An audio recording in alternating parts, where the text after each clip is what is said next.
नमस्कार दोस्तों, मैं आशा करता हूं कि आप ठीक हैं। दोस्तों, जैसे कि हम लगातार चर्चा कर रहे हैं गन्ने पे, और जो मैं बड़ी खुशी का अनुभव करता हूं जब आप लोग इससे जुड़ते हैं और अपने सवाल जवाब करते हैं, और इधर से मैं पूरी कोशिश कर रहा हूं कि आप लोगों के सवालों का जवाब दे पाऊं। इसी क्रम में समय वेस्ट ना करते हुए किसान भाइयों, पिछले कुछ दिनों में कुछ ऐसे सवाल आए जिनका मैंने कमेंट बॉक्स में जवाब तो दिया, लेकिन मुझको ऐसा लगा कि ये जो सभी सवाल हैं इससे सभी हमारे किसान भाइयों को रूबरू होना चाहिए, और कहीं ना कहीं ये सभी के मन में कुछ ऐसे सवाल आते हैं। पिछले कुछ वीडियो में कनस्वे के लिए कुछ कीटनाशकों की चर्चा करी, जैसे कि फिप्रोनिल हुआ, चाहे थायोमेथोक्साम हुआ, बात कोराजन की भी आई, इसके अलावा वर्टाको की आई, या और भी क्लोरोपायरिफास प्लस हमला की आई। तो कई ऐसे जो मैंने विकल्प इसमें डिस्कस किए, और किसानों ने भी इधर से अपने विचार शेयर किए कि हम ये इस्तेमाल करते हैं, ये इस्तेमाल करते हैं। लेकिन किसान भाइयों, हुआ क्या कि कई किसानों के फोन मेरे पास ऐसे आए कि डॉक्टर साहब, वर्टाको दवा का डालने का, या रीजेंट दवा का डालने का, या फर्टेरा का, या कोराजन का सही समय क्या है। तो किसान भाइयों, ये बड़ी अच्छी बात है, ये किसानों ने जानना चाहा। लेकिन किसान भाइयों देखिए, जैसे मैंने अपना ये चैनल बनाया है, इसका सबसे मुख्य उद्देश्य ये है कि मैं अपने जो भी मेरे पास ज्ञान है उसके माध्यम से मैं कहीं ना कहीं आपको, एक तो जो हमारे मार्केट में जो जो चीजें उपलब्ध हैं, जो कि हम गन्ना उगाएंगे या कोई भी फसल उगाएंगे तो उसमें कोई दिक्कत आएगी, तो उससे लड़ने के लिए हमारे पास क्या क्या हथियार हैं। साथ ही साथ, क्योंकि मुझे ये उत्पाद आपको बेचने नहीं है, मुझे ये भी आपसे जरूर शेयर करना पड़ेगा, ये भी बताना पड़ेगा कि ये इस्तेमाल कब करने हैं और इस्तेमाल कैसे करने हैं। देखिए किसान भाइयों, एक छोटी सी बात है, जो हम बात करते हैं अपने सही समय वाले गन्ने पे बोने के लिए, जैसे कि फरवरी में जो बोआ जाता है, चलिए फरवरी एंड तक मान लीजिए, मार्च की शुरुआत तक मान लीजिए।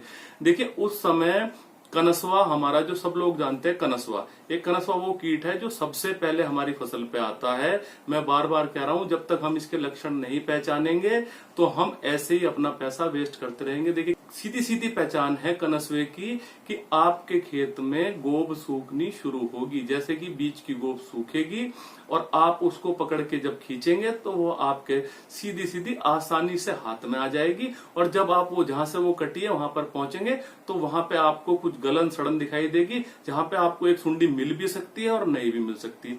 तो देखो किसान भाइयों, जैसे ही फरवरी में जो ये गन्ना बोआ जाता है तो उस समय कनस्वे का समय नहीं होता है।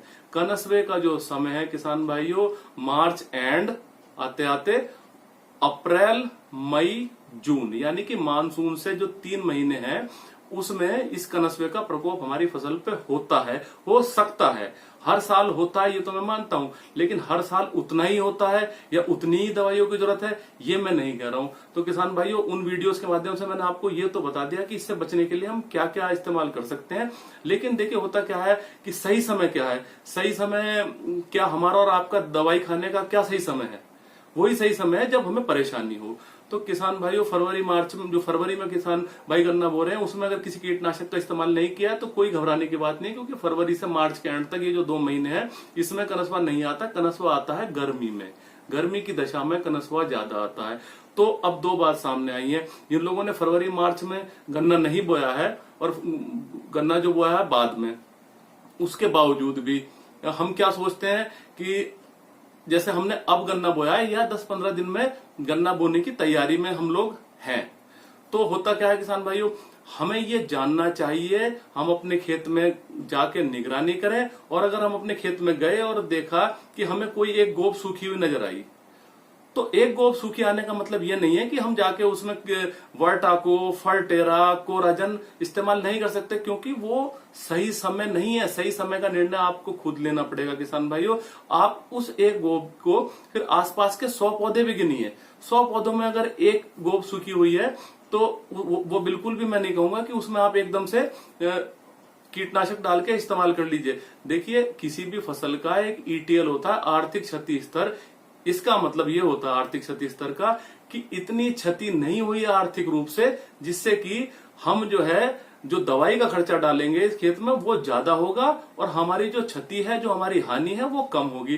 तो ऐसी हालातों में हमें थोड़ा वेट करना चाहिए। अगर हमारे 100 में से 5-7 गोब हमें सूखनी शुरू हो जाए तब हमें सोचने की बात है। अन्यथा हमें ये सोचना चाहिए कि जो हमने पुराना रीजेंट या बुआई पे जो भी कुछ डाल रखा है, चाहे हमला डाला है, चाहे फर्टेरा, चाहे कार्टाप या कुछ भी डाला है, तो इसका मतलब अभी वो काम कर रहा है। और कोई भी कीटनाशक डालेंगे तो 30-40 दिन तो वो काम करेगा ही।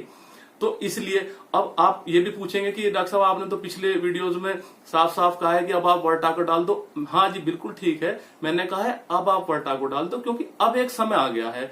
अब जो है क्षेत्र में गर्मी में गन्ना बोआ जाएगा और इसमें पूरी संभावना है, क्योंकि उसका जो है समय शुरू हो चुका है, अर्ली शूट बोरर का, गेती बोरर का। तो ऐसे में निश्चित तौर पे हमें पहले ही प्रिकॉशन लेनी चाहिए। तो ऐसे में हम करते हैं कि जो इस समय बो रहे हैं या जो पहले पानी पे जिन्होंने नहीं लगाया और पहले पानी पे, तो अब निश्चित तौर पे आप लगा दीजिए। लेकिन उसके बावजूद भी आप ये देखिए, अगर आपके खेत में 100 पौधों में से 150 पौधों में से 2 या 3 ही अभी भी रोगग्रस्त है, इससे ज्यादा की समस्या नहीं है, तो किसान भाई आप अभी भी रोक सकते हैं।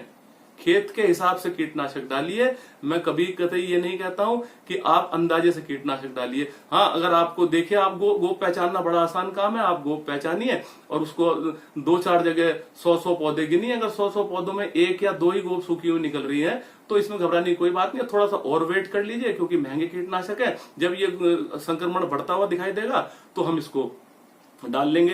किसान भाइयों, हाँ, अब मैं आपको एक सूचना और देना चाहता हूं कि मेरे पास कई किसान भाइयों के फोन आ रहे हैं। लॉकडाउन की वजह से मैं तो नहीं जा पा रहा हूं, लेकिन लगातार किसानों के टच में हूं। इस बार क्या देखने में आ रहा है कि मेरठ में आसपास के जो गांव है उसमें कनस्वा आ चुका है, और साथ ही साथ एक और इंटरेस्टिंग चीज देखने को मिल रही है कि इस बार चोटी बेधक भी आ चुका है। किसान भाइयों, इसे भी पहचानने की जरूरत है। ये कीड़ा, इसका जो सही समय है कायदे में आने का, वो तो कल्ले निकलते वक्त है ये। लेकिन इसके 5 ब्रूड होते हैं। इसके जो 5 ब्रूड में से जो 5 जनसंख्या होती है इसकी, आप ये मानिए 5 सीजन होते हैं। मानिए कि एक ये शुरुआत से लेके और अक्टूबर तक कभी भी आ सकता है, मार्च अप्रैल से लेके। लेकिन ये सबसे ज्यादा नुकसान पहुंचाता है जुलाई में। इसको डंडे वाला कीड़ा भी कह देते हैं, यानी कि ऊपर से पोरी से कोई कीड़ा घुसता है, दूसरी तीसरी पोरी मिलता है, सफेद तरह की सुंडी होती है और ऊपर कई सारे गुच्छे से बन जाते हैं, डंडा सा खड़ा रह जाता है, जिसे डंडे वाला कीट या टॉप बोरर भी कहते हैं। लेकिन किसान भाइयों, आपको जानकर हैरानी होगी, इस बार इस समय से ही टॉप बोरर देखा जा रहा है। टॉप बोरर के लक्षण भी आपको पहचानने पड़ेंगे किसान भाइयों। देखिए, बड़े सामान्य से लक्षण है, आप पहचान सकते हैं। ये ऊपरी पत्ती की जो बीच वाली नस होती है उसमें से घुसता है, और जो मुख्य गोब होती है उसके चारों तरफ पत्तियां लिपटी हुई होती हैं, उन पत्तियों से ये छेद करके घुसता है। तो जैसे ही ये पत्तियां खुलती हैं तो लाइन में छेद नजर आते हैं। लाइन में एक लाइन बनी होगी और लाइन में ऐसे छेद होंगे जैसे किसी ने पेंसिल से अपने आप बनाए हों, और बीच की गोब सूख जाएगी और पौधे में ऊपर बहुत सारी सी बंच निकल जाएगा, यानी कि जो ऊपर गोब सूखने के बाद जो नीचे की आंखें हैं उनमें से बहुत सारी पत्तियां निकल जाएंगी। तो दोनों ही कीड़े क्योंकि इस समय आ चुके हैं या आ सकते हैं, तो किसान भाइयों, आप उस अपने खेत के हिसाब से, अगर आपने पीछे कोई कीटनाशक डाल रखा है तो 25, 30, 40 दिन तक वो काम करता है। चाहे वो कार्टाप हो, चाहे वो वर्टाको हो, चाहे वो फर्टेरा हो, कुछ क्लोरोसाइपर कुछ कम दिन काम करता है। लेकिन आप अपने खेत में जरूर पहचानिए। ये भी देखिए, कोई भी डॉक्टर आपसे ये नहीं कहता कि अगर आपको हल्का सा भी सिर में दर्द है तो आप 800 mg की ब्रूफिन ले लीजिए। अगर हल्का सा दर्द है तो पहले ये देखिए तो सही कि वो किसी वजह से अपने आप ही ठीक हो सकता है या थोड़ा सा मौसम का इफेक्ट हो। तो इसी तरीके से अगर 100 पौधों में 5 पौधे गोब सुखाई दें तो बहुत घबराने का विषय नहीं है। जब आप वेट कीजिए, जैसे ये बढ़ता नजर आए तब आप इसको डालिएगा। इसी तरीके से जो जानकारी आपसे शेयर करना चाह रहा था, ये बहुत मुझे लगता है जरूरी थी। किसान भाइयों, ये लॉकडाउन का समय था तो मैं बहुत ज्यादा समय इस समय दे पाया, लेकिन क्योंकि आपने बहुत रुचि दिखाई, बहुत सहयोग दिखाया, बहुत स्नेह दिखाया, इसलिए अब मेरा भी मन करता है कि मैं लगातार आप लोगों से जुड़ा रहूं। मैं प्रयास करता रहूंगा। किसान भाइयों, कई लोगों के मेरे पास फोन आए इस दौरान, जब से मैं ये वीडियो बना रहा हूं लॉकडाउन में, और मैंने सभी को करीब सबसे बात करने की कोशिश करी, सभी के सवालों के जवाब देने की कोशिश करी। किसान भाइयों, हो सकता है कल से थोड़ा सा बिजी शेड्यूल होने की वजह से मैं दिन में बात ना कर पाऊं, लेकिन मैं आप लोगों से आग्रह करता हूं कि आप मेरे व्हाट्सएप नंबर पे कोई भी जिज्ञासा हो या कमेंट बॉक्स में लिखकर छोड़ दें। मैं अवश्य उसका जवाब आपको दूंगा। इन्हीं शब्दों के साथ आप लगातार मुझसे जुड़े रहिए। मैं इसी तरह की जानकारी आपके लिए लाता रहूंगा। जय हिंद, जय भारत।